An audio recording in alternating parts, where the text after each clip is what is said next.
Hey guys, so I forgot to mention when I did my haul on Monday that there was a library sale today. It goes through Sunday.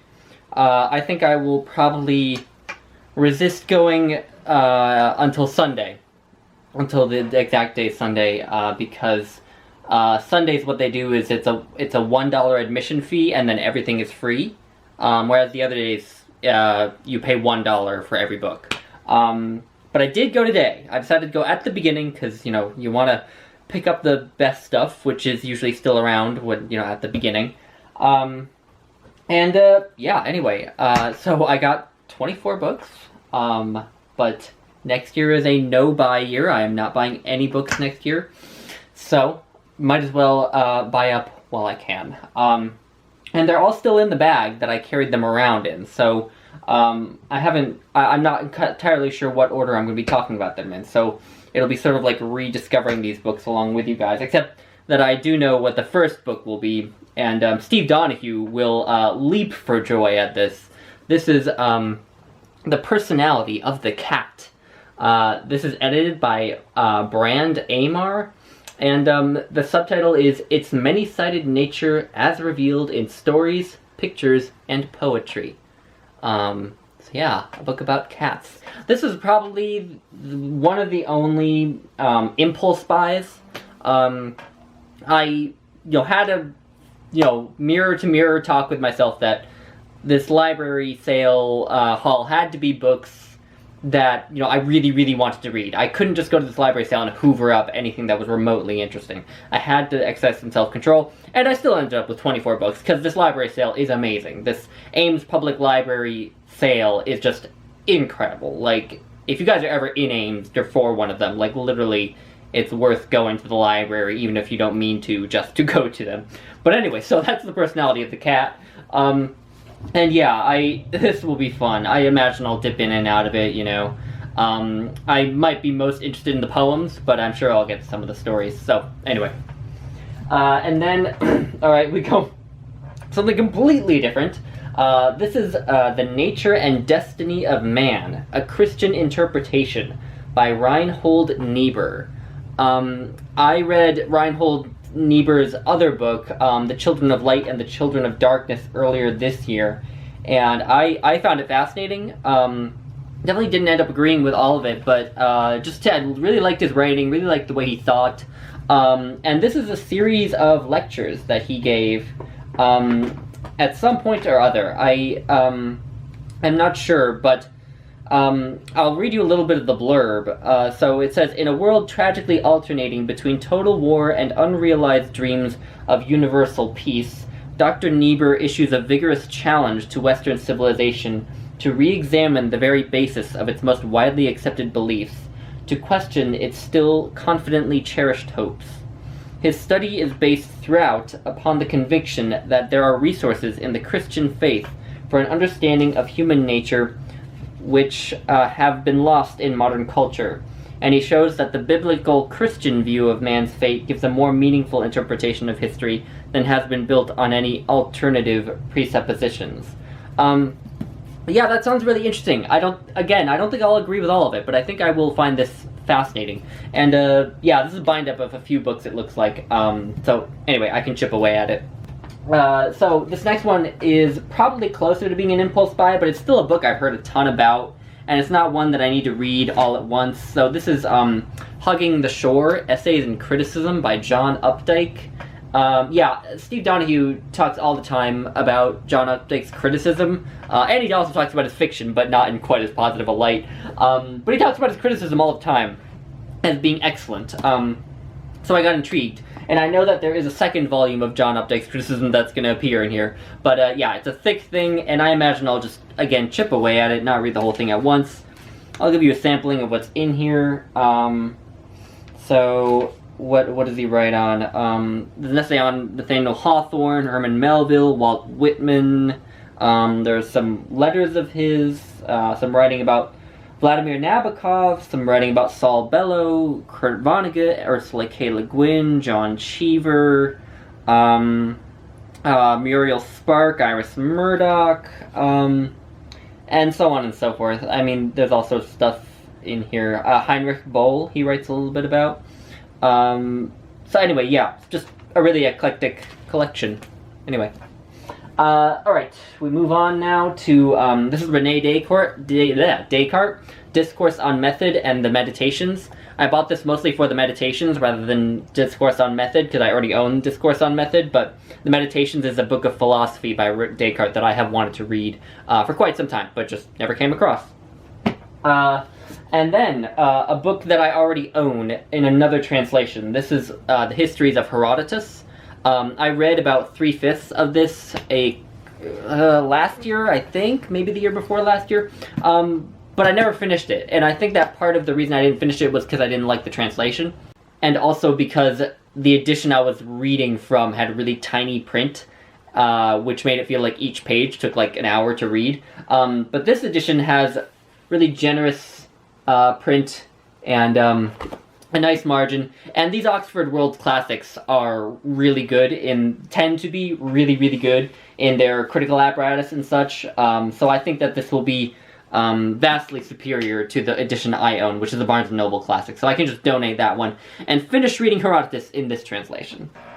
Alright, here we go. I pulled out a chunk of them, so this is, My Antonia by Willa Cather. This is my third Willa Cather that I own. I want to start exploring her works next year.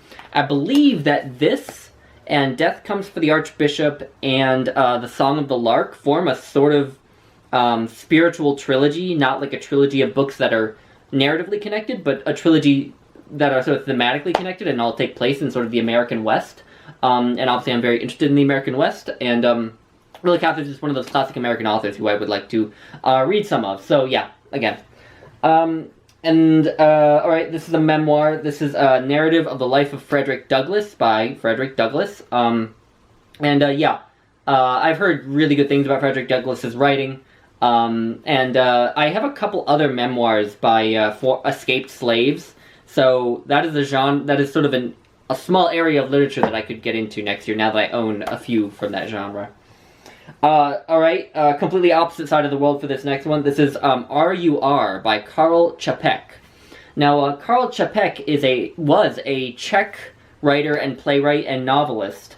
And R.U.R. is a play by him, and it's actually the first place where the word robot appears. I don't think that many people know that the word robot actually comes from Czech and comes from this play. So yeah, I've been intrigued by it ever since, and just because I always want to get more into Czech authors, even though it seems to never happen. But Karl Čapek actually I've heard, was in the running for the Nobel Prize in Literature for a while, but never quite got there. So, and that was back when the Nobel Prize actually meant something, you know. And then, alright, we don't move far from the Czechs here. This is 50 Soviet Poets. And yeah, I really need to get into Russian literature more. I have several Russian novels to read, but very little Russian poetry, and that was sort of why I grabbed this. This has very few poets that I've heard of, other than Anna Akhmatova, and I believe Osip Mandelstam must be in here somewhere. But yeah, I just want to get more into poetry from that part of the world, because it's just, I've heard really great things about the poets of Russia, and haven't read any of it, so there's that. And last of this batch is 1491, New Revelations of the Americas Before Columbus by Charles C. Mann. And, yeah, a book that is of obvious interest to me since I'm very interested in Native American history, and I've heard really good things about this book. The next batch we have here, Shakespeare, Modern Essays in Criticism. Alright, let's take a look at the table of contents here. What is in here? So Alfred Harbidge, Shakespeare's Audience. Alan Downer, The Life of Our Design, The Function of Imagery in the Poetic Drama. Let's see if is there. Oh, Northrop Frye is in here. The Argument of Comedy. Anyone else I've heard of in here? Helen Gardner's in here. Hamlet and the Tragedy of Revenge. Anyone else who I've actually heard of? Alright, so not that many I've heard of, but Shakespeare is of obvious interest to me personally, so this was a great find. This next one is The Varieties of Religious Experience by William James. It's a big book, it's only 400 pages, but it feels like a big book. Anyway, this covers sort of the psychology. It covers, I know, a sort of combination of psychology and religion, which are two topics that are very interesting to me. One, because I study it in school, and the other, because I just sort of have a casual interest in it. And this is a book that I've known about for a long time and known that I would want to get to eventually, so it was great to find.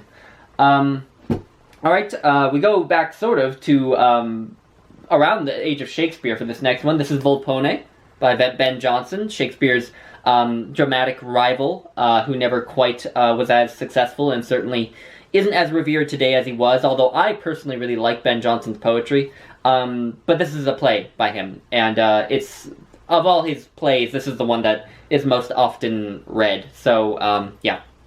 And then this next one is a big work of medieval literature. This is The Song of Roland by an anonymous author, which tells the story of the battle between Moorish invaders from North Africa who tried to invade France in the Dark Ages, or what we would call the Dark Ages, and the battle between the French armies and the Moors. And yeah, this is just a huge classic of medieval literature that I've wanted to get to.